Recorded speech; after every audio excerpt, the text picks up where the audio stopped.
مریض کو دے دیتے ہیں کہ ان کے پاس جو مریض جائے گا وہ ٹیسٹ ضرور کروائے گا، ان کے پاس جو مریض جائے گا اس کو دوائیوں کی لسٹ پکڑا دی جائے گی، اور دوائیاں صرف ملے گی بھی اسی کے میڈیکل اسٹور سے، اور ان کے گریبان کو پکڑنے والا کوئی نہیں۔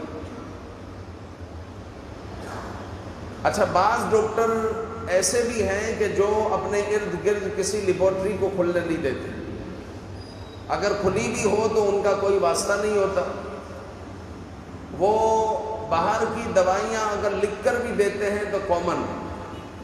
تو بہت سارے ایسے ڈاکٹر ہیں جو مسیحا ہے، بہت سارے ایسے ڈاکٹر ہیں جو رحم دل ہے، جو واقعی مخلوق کی خدمت کر رہے ہیں، لیکن ایک لمبی فہرست ہے جو مخلوق پر ظلم کر رہے ہیں۔ بلا وجہ کا ٹیسٹ لکھنا، بلا وجہ کی دوائیاں لکھنا، یہ ظلم ہے۔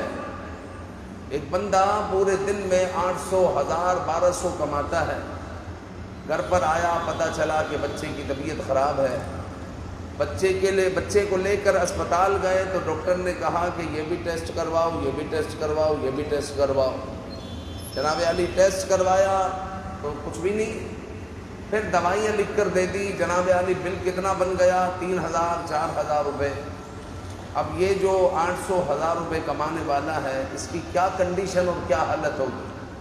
اچھا، یہ ڈاکٹر تو سمجھتا ہے میں نے کما لیا، میرے مزے ہی مزے ہے، تو سماعت کر لے، وہ اس کے مزے نہیں ہیں۔ رب ذوالجلال کی پکڑ بہت شدید ہے، لہذا جو جس پر ظلم کرے گا، اگر مظلوم اس کو نہ پکڑ سکا تو پھر اللہ تعالیٰ کی گرفت بہت مضبوط ہے اور بہت شدید ہے، اور جب وہ گرفت کرتا ہے، جب وہ پکڑتا ہے تو پھر کوئی چھڑا نہیں سکتا۔